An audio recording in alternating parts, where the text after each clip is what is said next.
Assalamualaikum warahmatullahi wabarakatuh. Halo semuanya, welcome back to my channel Yunro Project.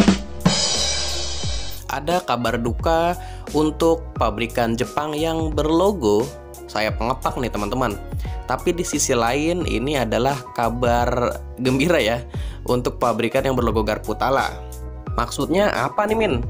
Tak dulu, sabar, tenang aja ntar dijelasin kok. Hehe. Jadi di sini gue ngomongin tentang skutik bongsor di kelas 250 cc-nya. Dan menurut gue itu saling berhubungan antara kabar duka dari Honda dan kabar gembira untuk si Yamaha teman-teman. Melansir dari blognya Mas Iwan Banaran, siapa yang nggak kenal si Honda Forza 250? Sebuah maxi skuter idaman yang saat ini dijual dengan harga lumayan mahal ya teman-teman, sampai ke angka 90 jutaan. Padahal awalnya ya motor ini cuman sekitar 70 jutaan teman-teman, dan merangkak naik lah. Yang sebelumnya muncul isu bahwa Honda Forza 250 akan dilokalkan teman-teman ya. Maksudnya dilokalkan itu akan diproduksi sendiri di Indonesia. Karena selama ini untuk Honda Forza 250-nya kan CBU. Jadi karena bisa dilokalkan, jadi harganya pasti bisa ditekan, bisa lebih murah lah. Nah, di sini maksud gue ada kabar duka bagi untuk Honda Forza 250-nya teman-teman. Jadi ada segelintir berita yang membawa duka untuk motor tersebut ya. Tapi sebelum gue lanjut, teman-teman jangan lupa like video ini sama subscribe channel ini dulu supaya gue makin semangat bikin konten seputar roda 2 dan aparelnya.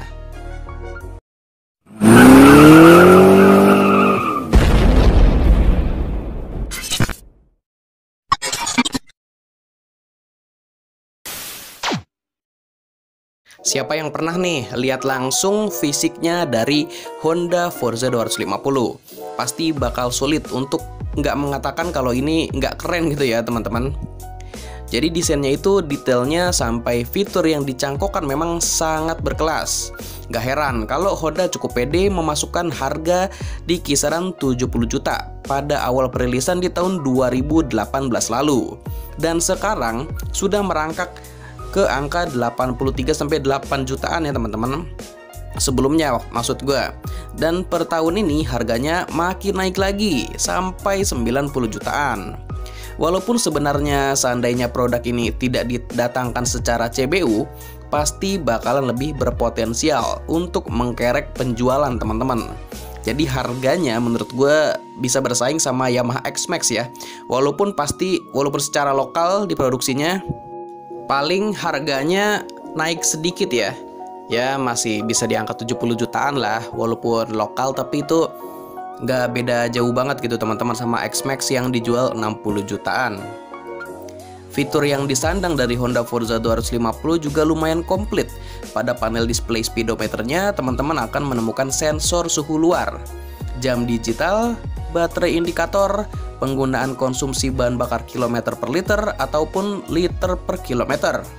Yang bikin makin kita tercengang lagi tuh adanya fitur electric windshield adjuster.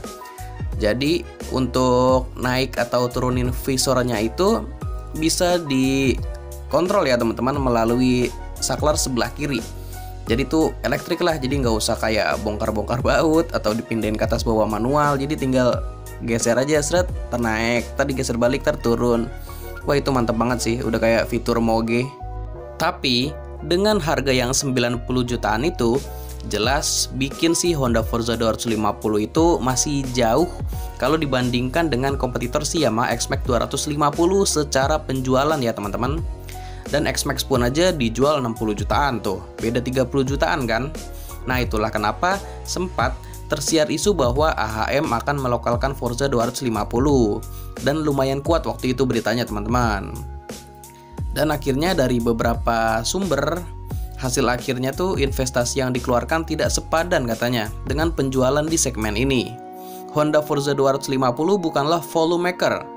Selain itu, ternyata untuk membangun infrastruktur ataupun jik dan mesin baru dibutuhkan investasi jutaan dolar. Dan tentu aja harus ada in return ketika produsen sudah menggelontorkan dana yang begitu besar teman-teman. Dan dengan tren market kelas 250cc Matic, hal itu tidak memungkinkan dilakukan. Sementara di Thailand sendiri sebagai basis produksi mesin 250cc Scutic ini sudah memiliki infrastruktur yang dibangun cukup lama. Investasi Honda di negeri Gajah Putih pun juga sudah dilakukan sejak dahulu kala, teman-teman. Mereka juga menyuplai permintaan global. Dan ini yang membuat langkah Astra Honda Motor terhenti dengan tingkat produksi yang tidak semasif kelas 150cc. Ide melokalkan Forza 250 adalah keputusan yang gila juga, teman-teman. Makanya semuanya bubar. So, udah jelas ya teman-teman, bisa dipastikan bahwa produksi Honda Forza 250 tidak akan pernah dilakukan secara lokal dan statusnya akan tetap CBU dan harganya pasti bisa naik lagi, teman-teman. Aduh. Jadi ya ini makanya hal tersebut duka kan buat Honda, bisa dibilang rungkat ya teman-teman di kelas Scutic 250cc-nya. Tapi ini kabar suka, kabar positif kok, kabar positif bagi X-Max karena tidak diganggu oleh Forza 250 pasarnya. Secara harganya itu jauh banget coy. Kalau menurut kalian gimana nih? Silahkan berikan opini dan tanggapannya di kolom komentar. Oke, gua rasa cukup sampai di sini dulu informasi yang bisa gua sampaikan. Sebelumnya terima kasih buat teman-teman yang sudah menyempatkan waktunya untuk nonton video ini.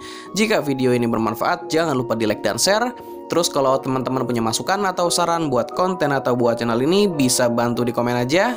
Dan yang terakhir, jangan lupa di subscribe sama nyalain loncengnya juga, supaya kalian mendapatkan notifikasi terupdate kalau gua ada upload video terbaru. Atau teman-teman bisa juga follow Instagramnya di @yodoroproject. Karena sebelum gue upload ke YouTube, pasti akan gue informasikan atau gue posting dulu di Instagramnya. So, di Instagramnya nanti bakalan lebih up to date. Oke deh, gue rasa itu aja dulu ya. Sampai berjumpa di video seputar roda 2 dan apparel riding berikutnya. Thank you semuanya.